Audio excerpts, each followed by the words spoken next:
إن الحمد لله نحمده ونستعينه ونستغفره ونعوذ بالله من شرور أنفسنا ومن سيئات أعمالنا من يهده الله فلا مضل له ومن يضلل فلن تجد له وليا مرشدا. Elhamdulillah Allahu subhanahu wa ta'ala, dërgojmë salatë dhe selame për të dashurin ton Muhammedin sallallahu alaihi wasallam, mbi familjen e tij të ndershme, mbi shokët e tij besnik dhe mbi gjithë ata të cilët e ndjekën rrugën e këtij pejgamberi deri në ditën e gjykimit. Dhe të dashur, prej shenjave që Allahu na do të mirën ton, është që Allahu subhanahu wa ta'ala na dhon kuptim në fe. Pejgamberi sallallahu alaihi wasallam ka thënë: "Men yuridillahu bihi khairan yufaqihu fi din." Kujt Allah ja do të mirën, i jep fiqh, i jep kuptim në fe. Pra Allahu kur na do të mirën ton, na mëson mi kuptue çështjet fetare. Nëse kemi kuptuar çështjet fetare, bazike, çështjet me rëndësi, i dina mirë farzët, i dina mirë haramat, kjo është një shenjë që Allahu na do të mirën. Dhe së dashur, në këtë hutbë desha me fol diçka për veprën, për veprat e zemrës.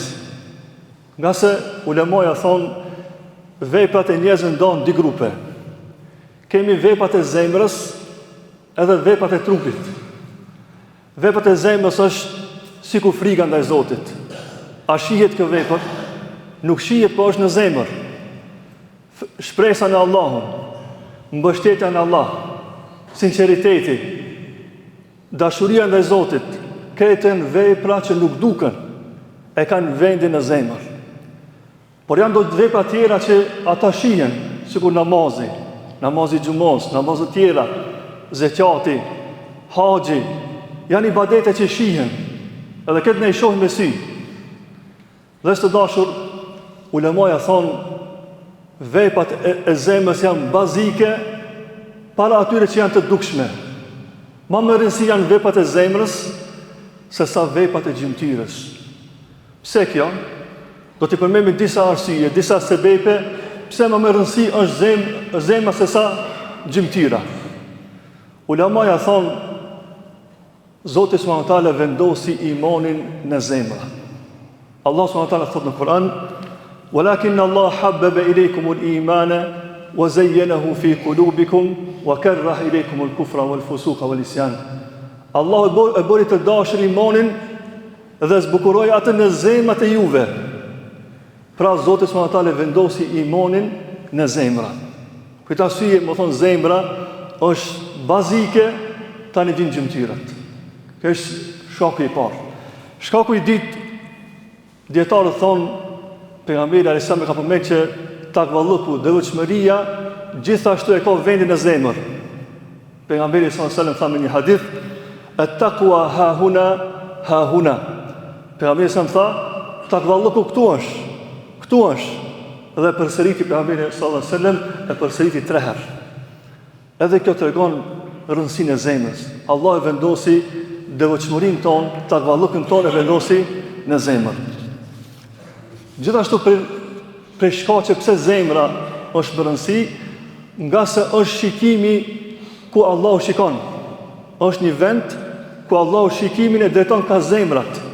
Pejgamberi sallallahu alajhi wasallam thotë në një hadith: "Inna Allaha la yanzuru ila suwarikum wa amwalikum, walakin yanzuru ila qulubikum wa a'malikum." Allah nuk shikon në pamjen e juve të jashtme. As Zoti nuk shikon në pasurinë e juve, por Allah shikon në zemrat e juve dhe në gjymtyrat e juve, veprat e juve. Kështu që kuptojmë nga ky hadith që Allahu shikon në zemra. Këtë arsye zemra është më rëndësi. Përmirësimi i zemrës është më rëndësi, nga se shikimi i Zotit është drejt zemrave. E muslimoni duhet me qenë i kujdesshëm, duhet ta përmirëson zemrën e tij. Gjithashtu ulemoja thonë për veçurive pse zemra më rëndësi, nga se nëse zemra përmirësohet, edhe trupi përmirësohet. Nëse zemra prishet, edhe trupi prishet. Pejgamberi sallallahu alajhi wasallam thotë në një hadith: "Ela inna fil jasadi mudghah." Në trupin e njerit është një copë mishi. Thotë pejgamberi sallallahu alajhi wasallam: "Idha salahat salaha al-jasadu kullu." Nëse çajo copë e mishit ndreqet, këtë trupit ndreqet. Po nëse çajo prishet, wa idha fasadat fasada al-jasadu kullu. Po nëse çajo prishet, këtë trupi prishet. E thotë pejgamberi: "Ela wa hiya al-qalb." keni kujdes, ajo është zemra. Pra edhe ndryshimi jon, përmirësimi jon fillon nga zemra. Nëse çka zemër prishet, edhe trupi ka më prish. Por nëse çka zemër ndreqet, edhe veprat e jashtme do të ndreqen. Pra është ka lidhshmëri të madhe mes veti, mes përmirësimit të zemrës dhe përmirësimit të gjymtyrës. Dhe së dashur, dietarët kanë përmendur një gjë interesant, kanë thonë edhe veprat që duken, si është namazi, plot veprat që duken, fillimin e kanë te zemra. Edhe të veprat e dukshme fillon te zemra. Ta marrim një shembull. Puna e namazit. A mund me qenë namazit tamam nëse niyeti nuk ka për Allah? Forma mund me qenë në rregull. Mund të fal tamam siç duhet, por nëse është prish niyeti, vepra nuk pranohet te Zoti. Pra shikoj rëndësinë që ka zemra, edhe veprat e dukshme kanë nevojë për përmirësimin e zemrës. Gjithashtu kanë thënë dietarët, pse njeri falet? Dashuri ndaj Zotit. Pse frikën nga mos falja namazit? Frikën nga zjarri i xhehenemit. Shiko, edhe dashuria ndaj Zotit, edhe shpresa, edhe frika ndaj Allahut, krejt lidhen edhe me ibadetet e dukshme. S'mura me thonë që ibadetet e dukshme s'ka të bëjnë me zemrën. Edhe ibadetet e dukshme si është namazi, këtë ibadetet janë shumë të lidhura ngushtë me përmirësimin e zemrës. Asi dhe se dashur kjo tematik, përmirësimi i zemrave është një tematik dietarët përpara shumë e kanë diskutuar. Ja kanë bërë mohabetin shumë. Me qëllim që më ardhen në përmirësim, më ardhen tek kënaqësia e Zotit. Në këtë udhë desha më përmend disa sebepe, disa shkaqe si ta përmirësojmë zemrën. Ulemat kanë përmend disa prej tyre, do të mundohem në pika të shkurta.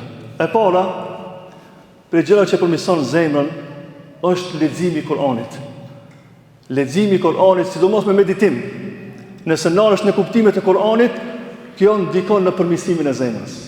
Nga sa është fjala e Zotit, fjala e Allahut është shërim për trupat dhe për zemrat. Pra shkaku i parë është leximi i Kuranit, sidomos me meditim. Shkaku i dytë, dietarët kanë thënë përmendja e Zotit, dhikri, është njëra prej shkaqeve që përmirëson zemrën. Ai i cili është i kujdesshëm ndaj dhikrit, që e ka zemrën më të butë, e ka zemrën më të mbushur me iman, nga se dhikri më thonë e zbudh dhe e qetëson zemrën e besimtarit. Ky është shkaku i dytë. Shkaku i tretë, dhe së dashur dietarët kanë përmendur vetmia me Zotin. Është mirë si thoj për neve, na herë mu vetmue në dhomën e vet. Dhe mi mendu gjunat që i ka, që ato janë shumë, edhe me boj istikfar, edhe ka pak me redh lot, me qëllim marrë drejt tek përmirësimi i zemrave. E kjo është një formë edukimi të zemrave, që përmendim në disa dietarë. Për gjëra që përmirëson zemrën është edhe çështja me pas bindje që Allah na shikon. Nëse i herë në dhomë, ose i dikuni vetë, mendoj shikimin e Zotit, kjo ta përmirëson zemrën. Nuk të le me bëj gjuna, nuk të le mu tregu mendje madh, e shumë smundje tjera që janë të zemrës. Pra më thonë, vetdia që Allah na shikon është për shkaqeve që e përmirëson zemrën. Gjithashtu ka thonë dietarët, shoqëria e mirë. Nëse rrim me besimtar të mirë, me shok të mirë, do të jetë sebeb me përmirësu zemrën. Po nëse rrim me njerëz të këqij, që lakmojnë dunjanin, lakmojnë haramin, ka me ndikue kjo shoqëri e keqe në prishjen e zemrës tënde. Qase duhet të zgjedhni shokët. Me ndet me shokë që i kanë frikë Allahut, janë të kujdesshëm ndaj farzeve, ruhen nga haramat, këta ndihmojnë në përmirësimin e zemrave. Gjithashtu kanë thonë dietarët, për gjëra që përmirëson zemrën është taubja, pendimi. Muslimoni sa herë duhet me mësu gjuhën e vet me bëj istikfar. Kështu ishte edhe pejgamberi alayhis salam, sa herë bënte istikfar, me qëllim që me rujt më thonë qiltërinë e zemrave. Pastërtinë e zemrës me rujt se gjunahet, një gjuna ndikon në zemër, vendoset një pikë në zemër, e kur bën ti istikfar gjithmonë vazhdimsi e pastron dhe e ruan pastërtinë e zemrës. Pra më thonë taubja, istikfari ose sebeb më thonë me e rujt më thonë përmirësimin e zemrave. Gjithashtu ulemat kanë përmendur çështja e duas, që është shumë e rëndësishme. Pejgamberi sa shumë lutje bënte dua që Allahu më ia forcoj zemrën. Siç është një prej dua më të njohura, ja muqallibal qulub, thabbit qalbi ala dinit. O ti që rrotullon zemrat, ma forcon zemrën time në dinin tënd. Pra shikoni, më thonë, bëni dua që Allah subhanahu më forcu zemrën. Gjithashtu për shkaqeve tjera është, kanë thonë ulemaja, me meditu rreth ahiretit. Ai i cili mediton rreth ahiretit i zbutët zemra, i mbushet zemra me iman. Për këtë arsye ka thonë shkoni bëni zjarret vorrët, se va kujton ahiretin. Medito rreth xhenetit, rreth xhehenemit, medito rreth varrit, rreth mahsherit, rreth peshorës, ditën e gjykimit. Këtë ky meditim do të jetë rezultat që me të zbut zemra dhe me të mbush me iman. Pra për shkaqeve është me meditue rreth ahiretit. Dhe së dashur për gjërave që ndihmon në përmirësimin e zemrës është kujdesi i madh ndaj veprave të zemrës. Kujdesu. Nëse kujdesesh, do të vjen një ditë do të kesh zemrën më të plotë me iman. Shembull, ne kemi ardhur në xhami. Kemi ardhur me fal namazin e xumos. Sa prej neve e pati parasysh sinqeritetin. Jam të shkuar në xhami me fal për hir të Allahut namazin e xumos. Çka vetësim, që kjo ripërtritje të imanit, ripërtritje të niyetit e ban zemrën më të fortë. Këtë arsye më thonë është për kushteve, çdo adhurimi është çështja e niyetit. Edhe kjo çështje më thonë kujdesi ndaj përmirësimit të zemrave e shton imanin dhe përmirëson imanin. Dhe e fundit dhe së dashur, ulemaja kanë përmendur për gjëra që përmirëson imanin, zemrën, është mezhliset, ndejet e ilmit. Mezhliset ku mësohet feja. Nëse ulesh në vende ku përmendet Allahu, mësohet feja islame, aty më thonë zemra ngjallet. E mëson një mesele të re, e mëson një hadith, e mëson një ajet, ngjallet imani. Edhe vetësohesh. Këtë arsye mezhliset e ilmit janë shumë rëndësishme. Thuhet nga Muadhi radhiyallahu anhu, i kishte thonë një ditë një shokit vet, Ta'ala nu'min sa'a. I kishte thonë shokit vet Muadhi, eja o ti shokim të ulmi bashk dhe ta ripërtrimi imanin. Çka ka pas për qëllim? E ka pas për qëllim e të ulmi në mezhlis ku mësohet feja. Ta ripërtrimi imanin. Pra në mezhliset e ilmit të dijes, aty më thonë përmirësohet, më thonë niyeti, aty përmirësohet zemra.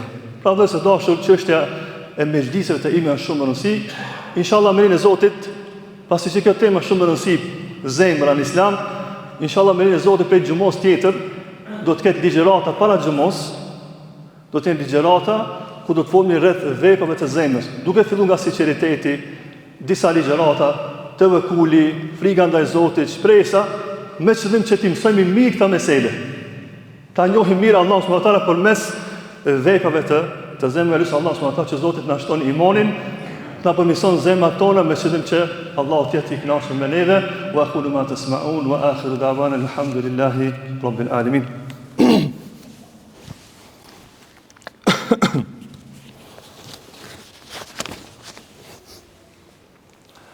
الحمد لله والصلاة والسلام على أشرف الأنبياء والمرسلين وعلى صحابته ومن تبعهم بإحسان إلى يوم الدين. Dhe së dashur të ditë gjëmoje, është ditë e veçantë për muslimanin, besimtari këtë ditë e veçon me salatë dhe selame ndaj pejgamberit sallallahu alaihi wasallam, duke thonë: Allahumma salli ala Muhammedin wa ala ali Muhammed, kama sallaita ala Ibrahim wa ala ali Ibrahim innaka Hamidum Majid. Allahumma barik ala Muhammedin wa ala ali Muhammed, kama barakta ala Ibrahim wa ala ali Ibrahim innaka Hamidum Majid. Gjithashtu dhe së dashur kam si lloj përkujtimi, sot e kemi edhe radhën me mbledh për nevojat e xhamisë, kështu që kush ka mundësi, sa ka mundësi, Allah ja shto bereqetin. Mos harrojmë që pejgamberi sa thot me një hadith ku thot Allahu unfik alejka ya Abdullah. Allahu ka thonë: o robi im, ti shpenzo, unë e shpenzoj për ti. Momentet që ti jep, e mëson dorën me dhon, Allahu e shton dorën ndaj ty. Kështu që nëse kemi nevojë, edhe këtë ne kemi nevojë, që Allah me na dhon edhe më shumë, e dera e kësaj është që ne me dhon. Me mësu vetëm më thonë me dhon, qoftë ajo pak apo shumë. Elusim Allah subhanahu wa taala na shtojë bereqetin, të jemi prej atyre që gjithmonë jemi pjesëtar në aktivitetet e hajrit. Allahumma rabbana atina fid dunya hasanah wa fil akhirati hasanah wa qina adhaban nar. Inna Allah ya'muru bil 'adli wal ihsani wa ita'i dhil qurba wa yanha 'anil fahsha'i wal munkari wal baghi يعظكم لعلكم تذكرون.